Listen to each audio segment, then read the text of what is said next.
Hello, welcome back to Let's Use the C Word. I thought it was probably long overdue an update, so I thought I'd give you a quick whistle stop as to what's happened this week. So what's been on the radar this week is really kicking this MRSA. As you know, I was on the quite heavy dose of antibiotics. That caused all sorts of chaos in terms of how I actually felt, which was really frustrating because I came off the back of feeling better after the chemotherapy. So I started taking the tablets on my birthday, and side effects of those managed to kick in and last for almost the entire time that I was on them, which was 10 days, possibly a little bit longer actually.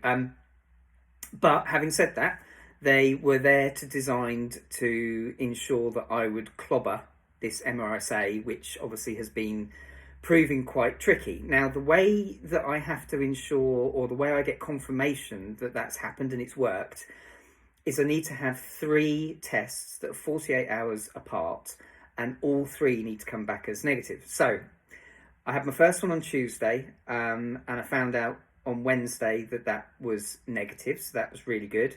And then I had another one yesterday, and then this afternoon I found out that that one was also negative. And then I have the 3rd one tomorrow, and I'll probably find out. The plan is, hopefully, if everything can happen in terms of getting the microbiologist to look at it, that will end up with the outcome of that on Monday. So if that all works, then effectively we are full steam ahead in plan A for all of the bits and pieces coming up next week, and then obviously into the main surgery on the 9th of November. I'm also meeting with both the nutritionist and my consultant on Monday.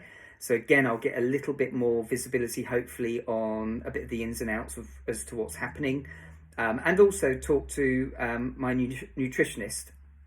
And that's really important because that is part of the puzzle where I'll gain more of an understanding as to what happens kind of pre and post surgery, what I need to do. One of the things that I'm trying to do is, between now and then, ramp up my fitness, because I've not felt great off the back of the antibiotics and obviously, as you know, round 4 of the chemotherapy. So for me to now kind of really build that up and make that a focus before the surgery is really important. In the meantime, I've got the laparoscopy on next week, next Thursday, and they're also going to fit the feeding tube at the same time, which makes perfect sense because they need to test that it works. Because if it doesn't work and they install it at the point of surgery, it's kind of a bit late. So in other things that have been happening, Amy and I were really fortunate that we got the opportunity to have a conversation with a gentleman that's had the same procedure as me about 18 months ago.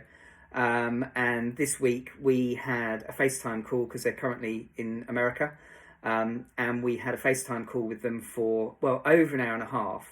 And it was him and his wife, and we were able to just ask, some of the really silly practical things, and the 2 of them were absolutely fantastic and just gave us just a little bit of an insight as to what the next few months are going to look like. In particular, little things like I've mentioned that the feeding machine will feed me overnight. And the lady that we were speaking to was able to give Amy a heads up that it's actually really noisy. But if you stick a tea cozy over the top of it, it quietens it down a bit. So, some really just kind of real proper practical stuff. A little bit more about some of the potential complexities that can happen post this kind of procedure, because it is significant. And again, these things aren't here to frighten me or to, make me worry. Naturally, some of the things are a little bit concerning. I'll give you an example. So one of the things that they will have to do in order to undertake the full procedure is they'll have to collapse my lung. Now, obviously, to do that, it's a medically induced collapsed lung, so hopefully it'll all go back and it'll be fine. But the gentleman that I spoke to, for example, contracted pneumonia as a result. And it's linked to the collapsing of the lung. And there is a high percentage of a possibility that there will be complications.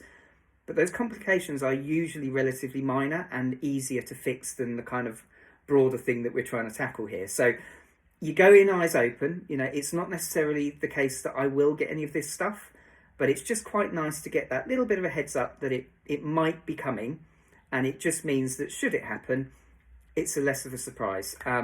So it's been a really interesting week. I'm keeping everything crossed that we get another negative from the test that I'll have for MRSA tomorrow. And then I should be in a position to give you a little bit more information early next week once I've met with the surgeon and also the nutritionist and get a better understanding of kind of what's going on in here.